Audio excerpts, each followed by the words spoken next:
बच्चों, आज हम बात करेंगे काव्य के प्रयोजन की।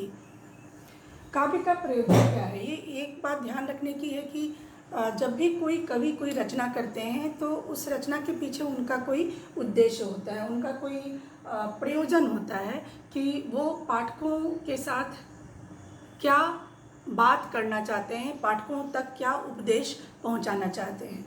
तो मम्मट जो है वो काव्य शास्त्र के बहुत बड़े ज्ञानी हैं और उनके अनुसार काव्य के प्रयोजन हैं यश, धन, व्यवहार ज्ञान, शिवेतर रक्षतये, सद्य पर निवर्ततये और कांता सम्मित उपदेश।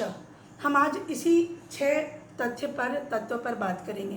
पहली बात है कि यश एक मनुष्य का स्वाभाविक गुण होता है कि वो चाहता है कि उसको एक पहचान मिले, उसको एक नाम मिले, उसको यश मिले। हर कोई कवि नहीं बनता, हर कवि को यश की प्राप्ति नहीं होती, पर जो अच्छा लिखते हैं, जो समाज के मंगल के लिए लिखते हैं, उन्हें यश की प्राप्ति होती है। तो यश जो है वो पहला तत्व है, प्रयोजन है, जिसके कारण कवि कविताओं की रचना करते हैं। दूसरी बात है धन।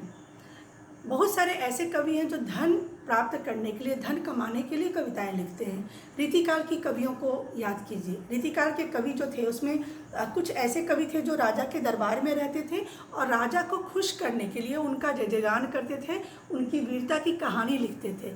तो उसके पीछे उद्देश्य क्या था? पैसा। उसके पीछे उद्देश्य ये था कि उनको धन की प्राप्ति हो। तो दूसरा जो है वो है धन। तीसरी बात क्या है? व्यवहार ज्ञान। व्यवहार क्या है? समाज में जब आप रहते हो तो आपका व्यवहार और समाज का व्यवहार आपके प्रति और आपका व्यवहार और अनुभव समाज के प्रति, तो उस चीज़ को भी लिखना कविताओं का प्रयोजन है। तुलसीदास हैं, सूरदास हैं, मीराबाई हैं, रहीम हैं, कबीर हैं, सुमित्रानंदन पंत हैं, सूर्यकांत त्रिपाठी निराला हैं, महादेवी वर्मा हैं, जयशंकर प्रसाद हैं, अज्ञेय हैं, नागार्जुन हैं। इन्होंने जो कुछ भी लिखा है वो उनकी अपनी पीड़ा, अपनी व्यथा और अपना अनुभव रहा है। तो कवि अपने अनुभव को लिखने के लिए भी कविताओं की रचना करते थे। व्यवहार ज्ञान। शिवेत रक्षतये। शिवेत रक्षतये क्या है कि मंगल की स्थापना, सुख की स्थापना, सुख और शांति की स्थापना भी कविताओं का प्रयोजन है। दुर्गा सप्तशती पढ़ते हैं, दुर्गा चालीसा पढ़ते हैं, रामचरितमानस का पाठ करते हैं, सुंदरकांड का पाठ करते हैं, शिव चालीसा पढ़ते हैं। मंदिर में दूर से वो राम धुनी बजती हुई सुनाई देती है, कृष्ण का भजन बजता हुआ सुनाई देता है। क्या है ये सब? ये सब भी तो कविताएं हैं। और इसका उद्देश्य क्या है कि जहाँ तक ये ध्वनि जारी है, गाने वाला सुनने वाला दोनों के मन में शांति हो, दोनों को मंगल कामना, दोनों को मंगल का आभास हो, मंगल की अनुभूति हो, सुख की अनुभूति हो। उसके बाद है सद्य पर निर्वृत्तये, मतलब तुरंत आपके दुख खत्म हो और आपको आनंद की अनुभूति हो। तुरंत, सद्य मतलब तुरंत। देखिए, कविताएं जो हैं वो संगीत का ही एक अंग हैं और संगीत को औषधि भी बोलते हैं। कहते हैं कि वो आपकी पीड़ा को दूर करता है। तो कभी कभी आपका भी मन जब व्यथित होता है, जब आप दुखी होते हैं, जब आप थोड़ा डाउन फील करते हैं, तो आप भी संगीत सुनते हैं, आप भी कविताएं सुनते हैं। तो कविताओं का एक उद्देश्य ये भी है कि वो आपको तुरंत आपके दुख को कम करता है और आपको आनंद की अनुभूति देता है, आपको थोड़ा सा सुकून महसूस कराता है, शांति महसूस कराता है। गाने वाला भी शांति महसूस करता है और सुनने वाला भी।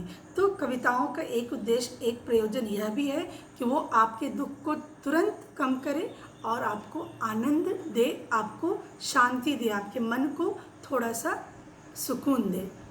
उसके बाद है कांता सम्मित उपदेशा। कांता मतलब होता है एक ऐसी स्त्री जो अपने पति का भला चाहती हो। ऐसी स्त्री थी मंदोदरी, जो रावण का भला चाहती थी। ये जानते हुए कि रावण ने गलत किया है, वो चुप नहीं रहती थी। वो बोलती थी रावण को कि आपने सीता को हरण करके गलत किया है, इससे आपका अहित होगा, आप इसे वापस राम को लौटा दीजिए। तो कविताएं भी उसी सच्चे दोस्त की तरह है। वो आपको कभी गलत सलाह नहीं देती है, वो आपको हमेशा सही काम करने के लिए प्रेरित करती है, सही सलाह देती है। तो कविताएं इसलिए भी रची जाती हैं कि वो मनुष्य को सही राह पर चलना सिखाए, सही सोचना सिखाए, सही व्यवहार करना सिखाए और निसंदेह उसके कल्याण की कामना करे, उसके मंगल की कामना करे और उसको सुख और शांति दे और आनंद की अनुभूति कराए। तो ये जो 6 पॉइंट हैं ये है काव्य के प्रयोजन मम्मट ऋषि के अनुसार। मम्मट काव्य शास्त्र के विद्वान हैं। तो इन 6 पॉइंट को आप याद कर लीजिए और उसके बाद जो व्याख्या हमने दिया है उस पर और भी बात करनी होगी तो हम करेंगे और उसी व्याख्या को आप लिख देंगे तो काव्य के प्रयोजन का सारा जो नोट्स है वो आप तैयार कर सकते हैं और परीक्षा की तैयारी में भी ये आपको फायदेमंद होगा। धन्यवाद।